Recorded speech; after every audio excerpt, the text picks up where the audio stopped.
polyesterification reaction, the condensation reaction is carried out in presence of strong acid. The kinetics of this reaction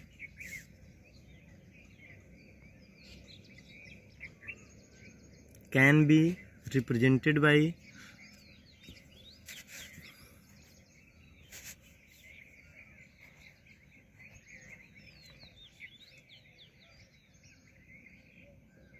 rate is equal to K is the rate constant, A concentration of B and concentration of H plus. ठीक है, this can be also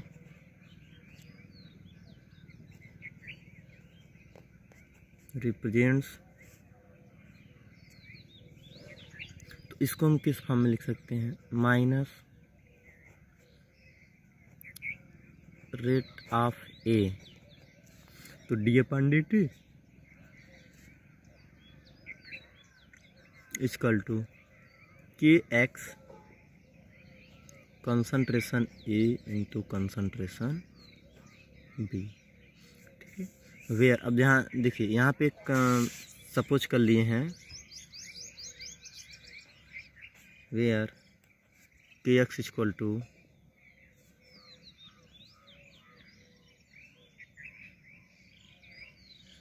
small के और H plus.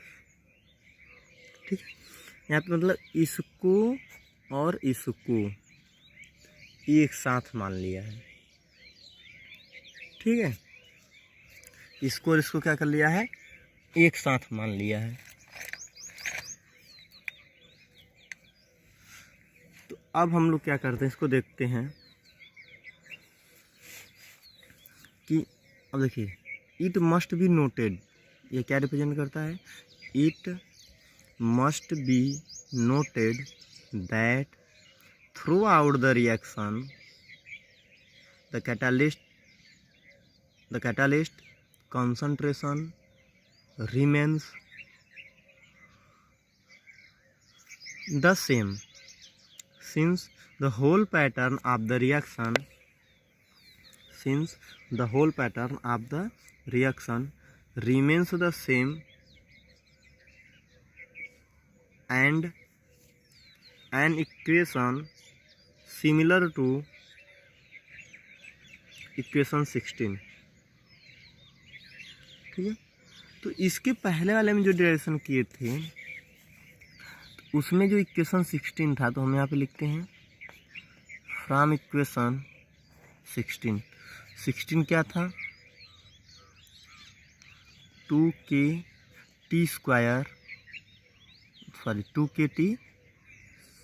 C naught square equal to 1/1 minus P का whole square minus 1। ठीक है, ये था।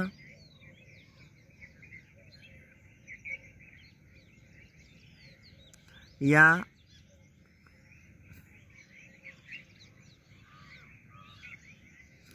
चूंकि ये था, ठीक है ना, तो यह सिमिलर टू क्या होगा, derived from the acid catalysed poly condensation.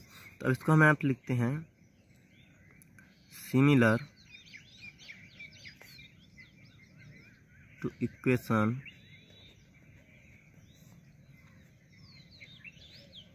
could be derived from the acid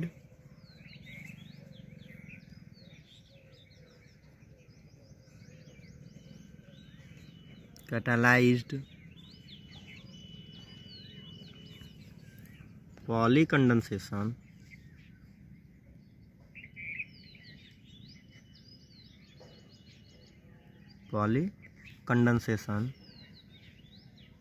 ठीक है। तो रिएक्शन क्या हो जाएगा, के एक्स टी सी नाट। देखिए अब ध्यान दीजिएगा, यहाँ पे यह रिएक्शन था के टी सी नाट सी जीरो स्क्वायर। अब यहाँ पे इस के को हम किस में कन्वर्ट कर दिए, के एक्स में कर दिए according to acid catalysed polycondensation के थ्रू। ठीक, तो कोई x t c zero equal to 1/1 minus p minus 1। ठीक है, अब देखिए this equation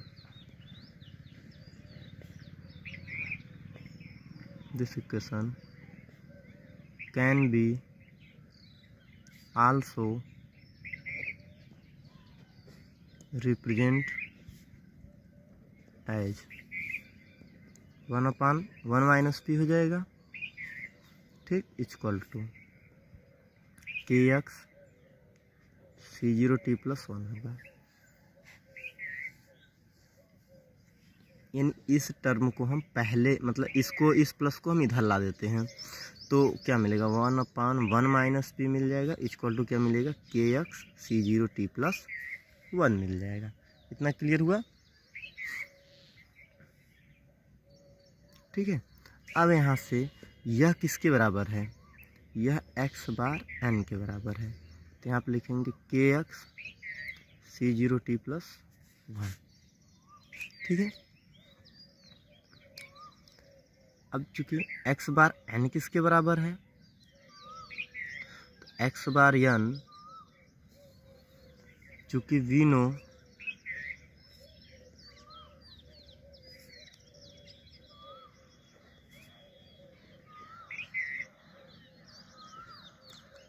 that the equation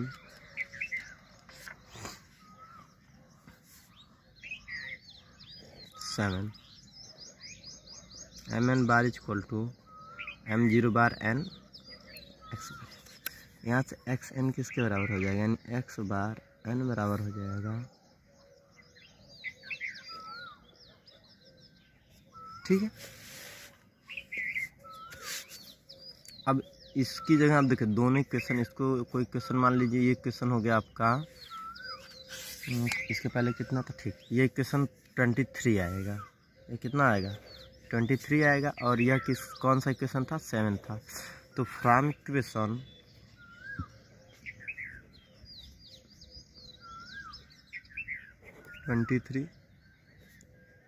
and equation 7 we get, यह मिल जाएगा m N bar upon M zero equal to के x c zero T plus 1। अब देखिए वह सेल्फ पॉलीस्टरीफिकेशन में आया था m N bar, self polyesterification में क्या आया था m N bar upon m N bar zero equal का whole square equal to 2 k c zero square t plus 1। ये आया था सेल्फ पॉलीस्टरीफिकेशन में।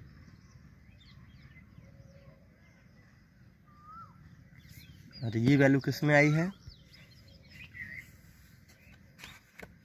एक्सटर्नल पॉलीस्टरीफिकेशन में आई है। इतना समझ में आया। ठीक है, तो इसको देख लीजिए, समझ लीजिए एक बार अगेन। ये एक्सटर्नल पॉलीस्टरीफिकेशन है। तो जैसे हम रेट ले लिए हैं, हम किसी रिएक्शन को हम कंसीडर कर लेते हैं और वह एसिड कैटालाइज्ड रिएक्शन हो। ठीक है, तो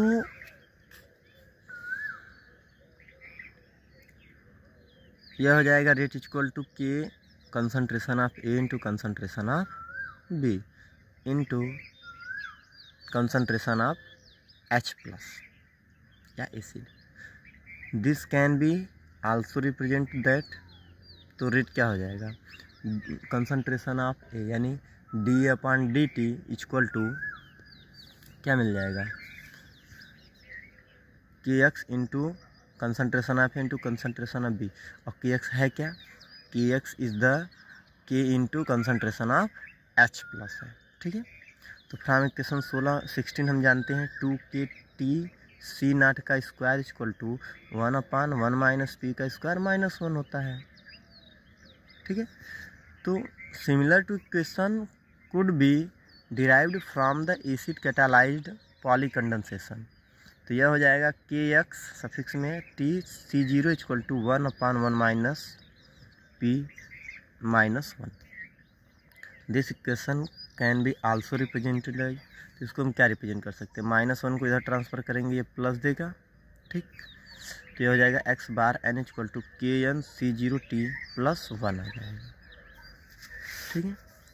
और चूँकि we know that from equation 7 M N bar equal to क्या होता है, M bar 0 into X bar N होता है। X bar N equal to हो गया M N bar upon M zero bar.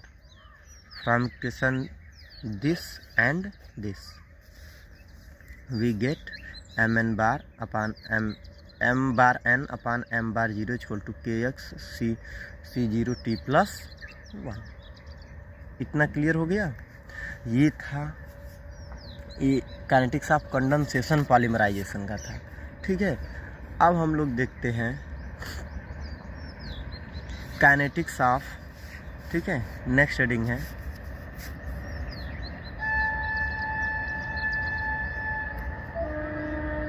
Kinetics of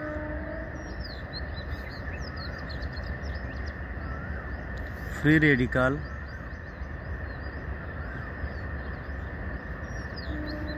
addition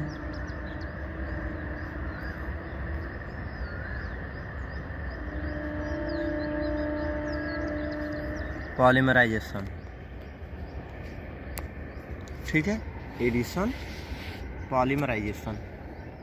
चलिए अब देखिए इसमें क्या होता है कि हम लोग पहले से ही जानते हैं कि ऑलरेडी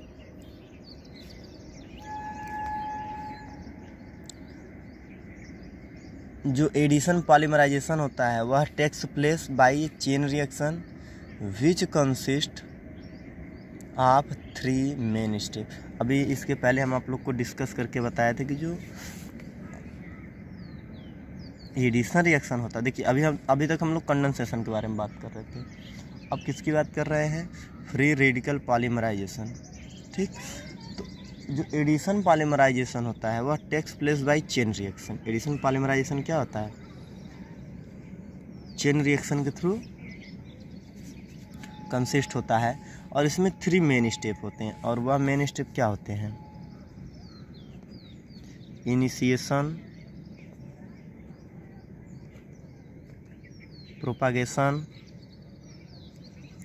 एंड टर्मिनेशन। और क्या होता है, टर्मिनेशन होता है। इतना क्लियर हुआ। चलिए इनिशिएशन को देखते हैं हम लोग।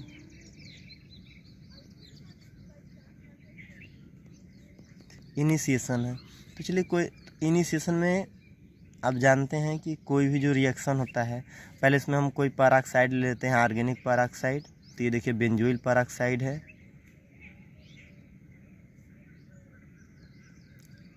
ठीक है, C6H5 इस यह इक्विवेलेंट कैपिटल I है, ठीक। अब यह कोई रेट कांस्टेंट है KI, तो यह फॉर्मेशन देगा 2C6H5 COO फ्री रेडिकल या इक्विवेलेंट 2R फ्री रेडिकल, ठीक है।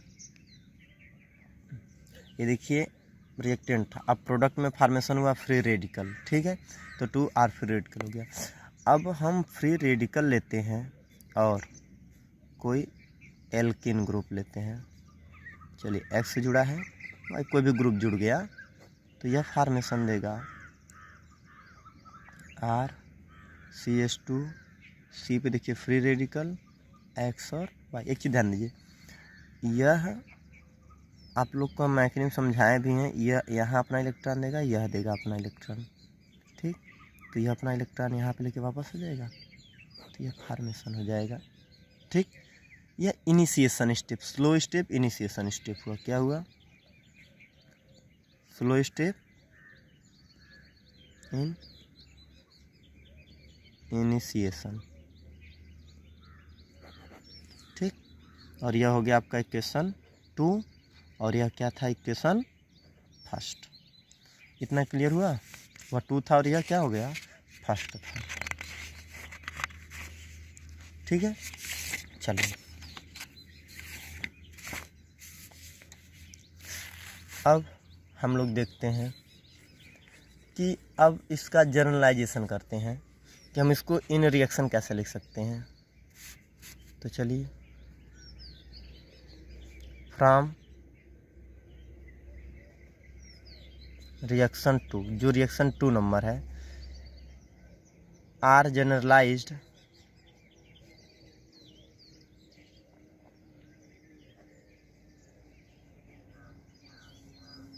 तो यह देगा are free radical M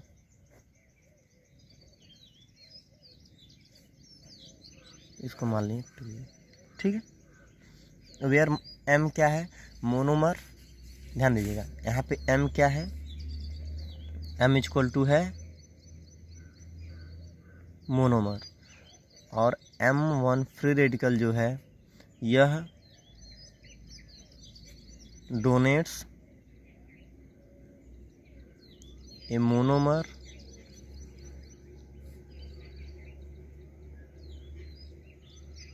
added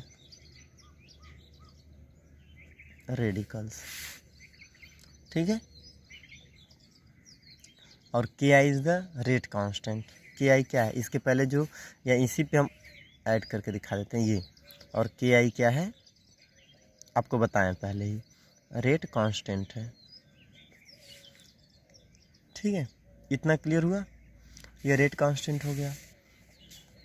तो अब ध्यान दीजिए, तो slow step in the initiation is given by equation first. किसके था, इक्वेशन फर्स्ट के था। ठीक है, तो अब वेयर देखिए या आगे देखते हैं कि द एक्टिव सेंटर जो है वो R free radical. Active centre क्या है, आर फ्री रेडिकल है। Occur twice a fast. ठीक है, occur twice a fast as the loss of initiator, as a loss of initiator molecules. तो उसको हम किस में कन्वर्ट करके इसको हम देखते हैं माइनस DI/dt। किस में देखते हैं, माइनस DI/dt के रूप में देखते हैं। ठीक है, इतना क्लियर हुआ आप लोग को? तो अब बताइए कि अगर हम इसका रेट ऑफ रिएक्शन निकालें तो क्या होगा, इसका रेट ऑफ रिएक्शन क्या होगा आप बताइए। चलिए, इसका जो रेट ऑफ रिएक्शन होगा वह होगा RI equal to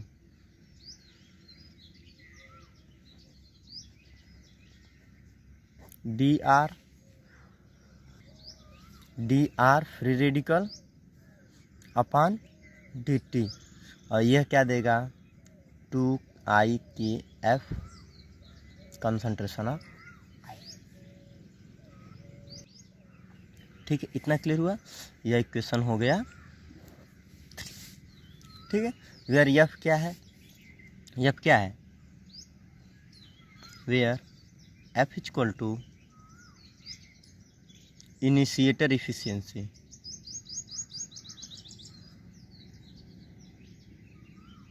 initiator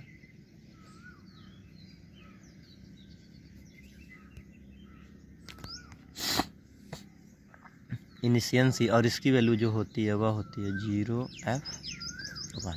0 is less than F और F इज लेस देन 1, यानी इसकी वैल्यू इतनी होती है। तो इसको हम समझ लेते हैं F होता क्या है, the value of F which usually between 0.6 and 1.0 gives the efficiency of initiator the value of 0.6 indicates that only 60% of the radical generated have effectively initiated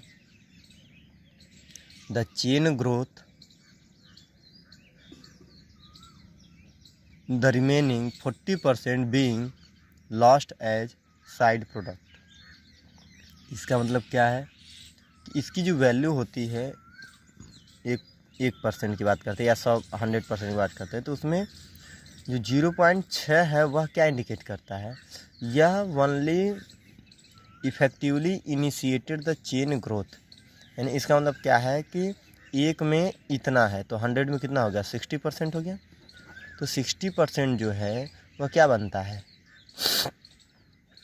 60% radical generated, यानी एफ क्या है, इनिशिएटर इफिशिएंसी है, जिसकी value 0.06 मतलब 1 से 0 से अधिक 1 से कम होता है, तो 0.6 होता है and 1.0 gives the efficiency of initiator. ठीक, इसमें क्या है कि जो 60% है यानी 0.6, इसका मतलब यह रिप्रेजेंट करता है जो यह 60% है, 1 में 6 है तो 60% हुआ। ठीक, तो अब क्या हुआ कि इसका मतलब यह हुआ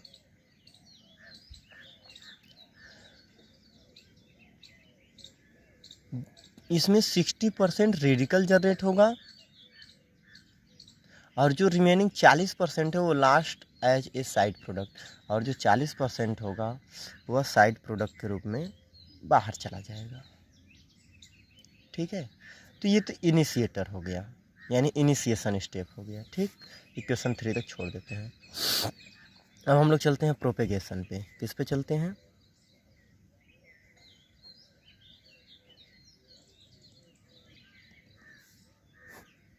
प्रोपेगेशन।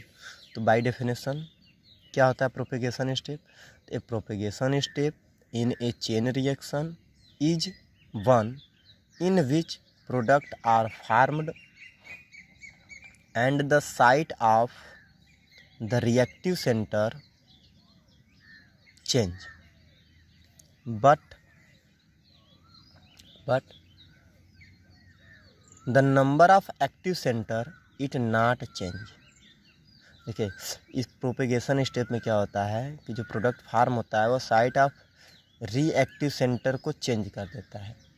ठीक है, but number of active centre को चेंज नहीं करता है। जैसे अब ध्यान दीजिएगा, फ्री रेडिकल के टर्म में है, अभी इसको बताएं कि M क्या है और M1 फ्री रेडिकल क्या है। इसको हम Kp से दर्शा रहे हैं और ये हो गया एक न्यू जनरलाइजेशन M2। फिर M2 फ्री रेडिकल को हम लोग लेंगे, फिर M को ऐड करेंगे और फिर यहाँ पे Kp दर्शाएं। यहाँ पे क्या बना, M फ्री रेडिकल।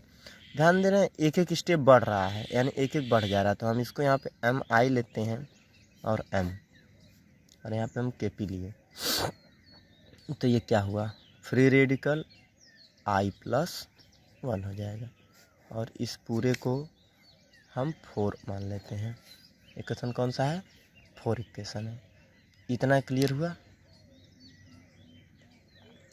चलिए, each reaction in the sequence involve the addition of, इस तीनों में अलग अलग रिएक्शन है, तीनों देखिए। Each reaction in the sequence involves the addition of a monomer to a monomer ended radical. ठीक है, and each is assigned the same rate constant Kp on the reasonable assumptions, hence the rate of addition reaction does not depend upon on the size of participating macro radical, hence reaction this यह reaction M free radical I+M in present मतलब rate क्या है, Kp है, to form M free radical I+1।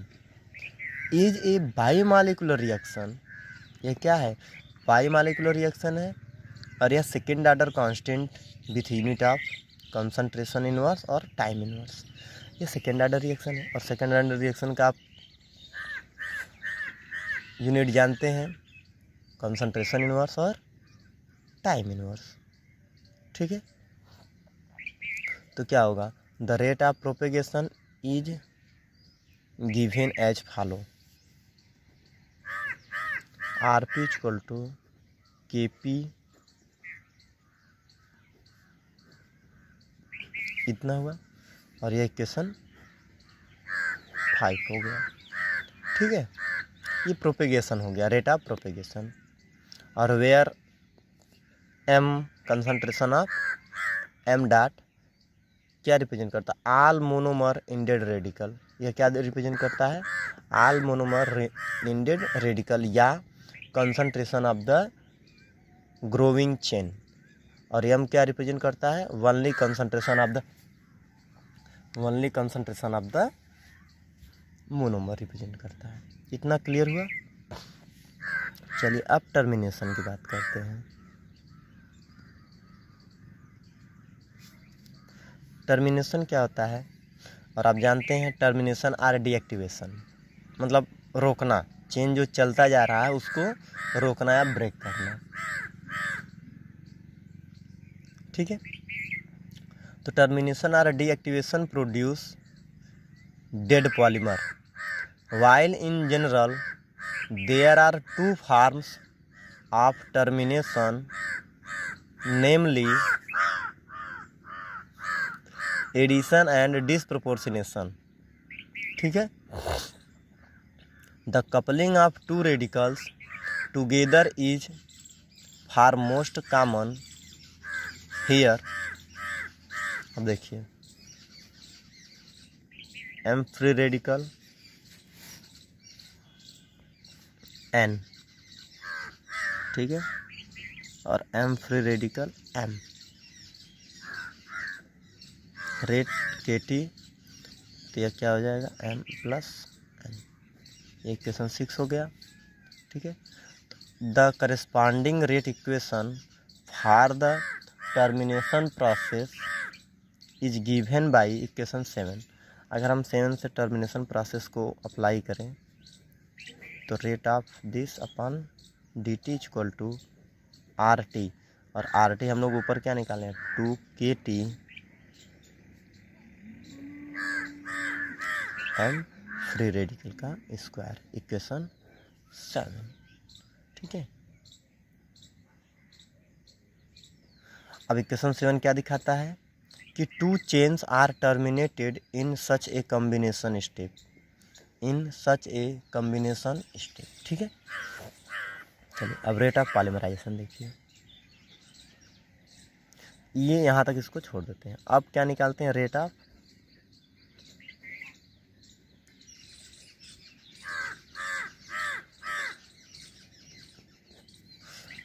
Polymerisation के बारे में बात करते हैं, ठीक है। Assumption that the rate of initiation equals the rate of termination is called the steady state assumption. देखिए अभी हम लोग जैसे फिजिकल में पढ़ते थे स्टेडी स्टेट अप्रॉक्सीमेशन, क्या पढ़ते थे, स्टेडी स्टेट अप्रॉक्सीमेशन पढ़ते थे, वैसे यहाँ पे है रेट ऑफ पॉलीमराइजेशन। जब हम फार्म करेंगे तो इसमें क्या है कि the rate of initiation equal to chain are terminated is called the steady state assumption. It is equivalent to two following equation, Ri equal to Ri at steady state। क्या देखते हैं, स्टेडी स्टेट कंसीडर होता है। तो steady state approximation क्या कहता है कि जो कंसंट्रेशन ऑफ होता है उसकी वैल्यू किसके कंसीडर करते हैं, 0 से। तो इसको हम यहाँ लिख सकते हैं steady state approximation by SSA के द्वारा, ठीक है। चूँकि steady rate is reached soon after polymerisation start, क्या जाता है, पॉलीमराइजेशन स्टार्ट हो जाता है without significant error. It applies to the whole course of polymerisation, whole course of polymerisation. Substituting equation 3 and 7 into equation 8, इसको हम मान लेते हैं 8b और ये है 8e। ठीक है, तो चलिए from equation 3 and equation 7 put in equation 8a। तो जब 8a में पुट करेंगे तो 2k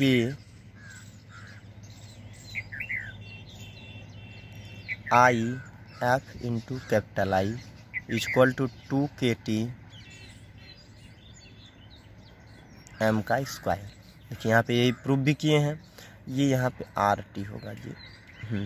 देखिए यहाँ पे प्रूफ किए हैं और RI की वैल्यू हम लोग यहाँ पे है। देखिए RI की वैल्यू क्या है, देखिए RI इक्वल टू 2KIFI।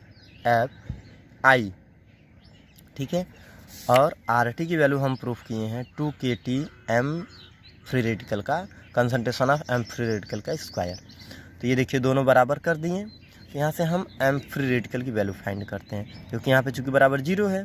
तो देखिए इस पे हम फाइंड कर लेते हैं equal to FKI upon KT into concentration of I का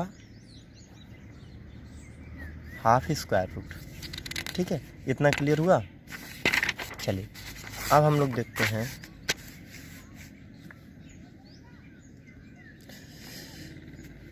कि जब m की वैल्यू मिल गई तो फ्रॉम इक्वेशन 5 किससे देखते हैं, फ्रॉम इक्वेशन 5। जब इक्वेशन 5 की बात करते हैं तो वी गेट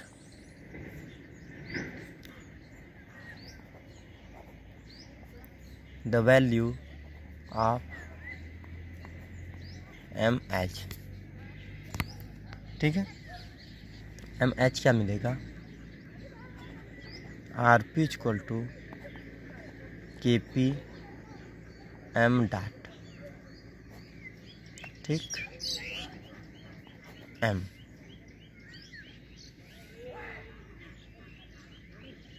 ठीक है, ये 5 है। ठीक, अब क्या होगा कि इसको हम पुट कर लेंगे किसमें, इक्वेशन, इसको जो इसके पहले इक्वेशन था उसको 9 मान लेते हैं। तो ये हो जाएगा this equal to RP upon KP m। इतना क्लियर हुआ आप लोग को। इसको इक्वेशन बना लेते हैं 10। क्या बना लेते हैं, इक्वेशन 10 बना लेते हैं। ठीक है, तो ऑन सब्स्टिट्यूटिंग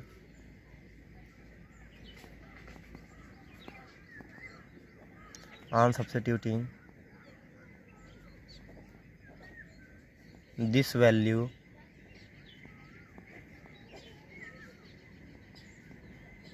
in equation 9। ठीक है, तो जब इसकी वैल्यू आ गई तो इसको हम किस में पुट करेंगे, इक्वेशन 9 में पुट करेंगे। तो यह हो गया KIF concentration I upon KT, whole के पावर कितना था, हाफ था। अब m की वैल्यू आ गई, बताइए m फ्री रेडिकल की वैल्यू इक्वेशन 10 से आई है। तो इसको हम क्या रखेंगे, RP अपान KPM। ठीक है, इक्वल टू यह क्या होगा, IF concentration of I upon KT whole power half. Whole power क्या हो गया, हाफ हो गया। ठीक है, चलिए अब यहाँ से इसको सॉल्व करते हैं। तो जो सॉल्व करेंगे तो यहाँ से हम आरपी की वैल्यू फाइंड करने, किसकी वैल्यू फाइंड करने, आरपी की वैल्यू फाइंड करते हैं। तो आरपी बराबर क्या हो जाएगा, KP concentration of M into k i upon k T into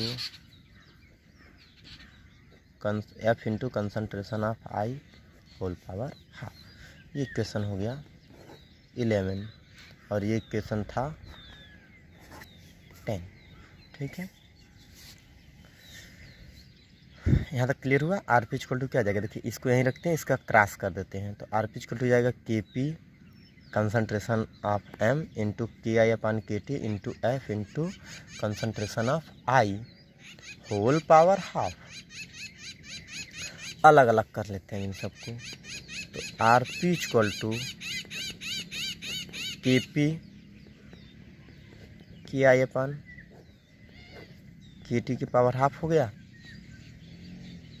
ठीक, कंसंट्रेशन एम कंसंट्रेशन आई की पावर हाफ, इक्वेशन 12। या इसको यहाँ पे इक्वेशन ना मान लेते हैं, यहाँ पे लाते हैं आर पी इक्वल टू के डैश एम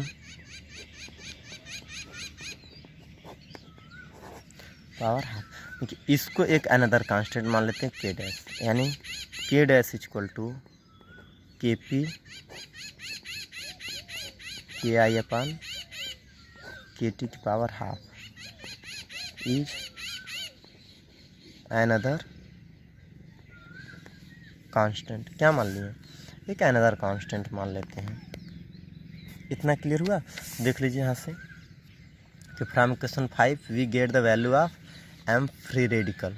ठीक है, as R P equal to के P M free concentration of M free radical into concentration of monomer. ठीक है, ये डोनेटेड मोनोमर है, ये मोनोमर है, सॉरी ऑल इंडेड मोनोमर है। तो m free radical equal to क्या मिल जाएगा, are P upon K p concentration of m. ठीक है, on substituting the value m free radical, value m free radical in equation 9। इतना clear हुआ। ठीक, अब देखिए तो यह क्या होगा, m की वैल्यू आ गई इतनी। अब हम लोग on substituting these value m free radical in equation 9, अब किस में करेंगे, 9 में। तो 9 इसके पहले था। ठीक है, तो 9 में क्या पुट करेंगे, m की वैल्यू। तो m free concentration of m free radical equal to K I F concentration of I whole upon के टी। तो इसका स्क्वायर था, तो इसका जब हम स्क्वायर हटाएंगे तो ये इधर स्क्वायर रूट लग जाएगा। ठीक है, तो इधर क्या होगा आर पी। अब चूंकि देखिए यहाँ पे भी इसकी वैल्यू हम फाइंड किए हैं, तो किसके बराबर हो जाएगा, इसके बराबर हो जाएगा। तो are P upon K P into concentration of M equal to K I into F into I, ये एफ है प्लस मत समझिएगा, अपान के टी होल पावर हाफ। तो आर पी इक्वल टू क्या हो जाएगा, के P concentration of M into अलग अलग कर दिए के आई अपान के T into F into concentration of I के होल पावर हाफ। ठीक है, तो आर पी इक्वल टू क्या आ जाएगा, के पी फिर के आई अपान के एफ के whole power half concentration of M concentration of I का स्क्वायर रूट। ठीक है, इस पूरे को एक अनदर कांस्टेंट मान लेते हैं। तो आर पी इक्वल टू क्या मिल जाएगा, के डैश एम आई के power half, where k dash equal to के पी इंटू के आई अपान के T whole power half is the another constant. ठीक है, तो यही इक्वेशन हमको मिला। ठीक है, और यह इक्वेशन किसका था, रेट ऑफ पॉलीमराइजेशन। ये हमको क्या मिल गया, रेट ऑफ पॉलीमराइजेशन मिल गया।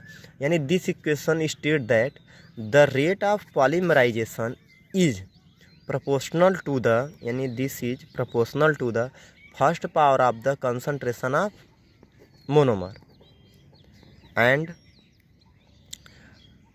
also is the square root of the concentration of initiator. देखिए यही है पूरा, यह मेन फैक्टर है इसका कि the rate of polymerisation is directly proportional to the concentration of monomer and directly proportional to the square root of the initiator. ठीक है बच्चों, ये हो गया इतना। अब हम लोग नेक्स्ट टॉपिक पे डिस्कस करेंगे डिग्री ऑफ पॉलीमराइजेशन। ठीक है, किस पे डिस्कस करेंगे? Degree of polymerisation of free radical reaction.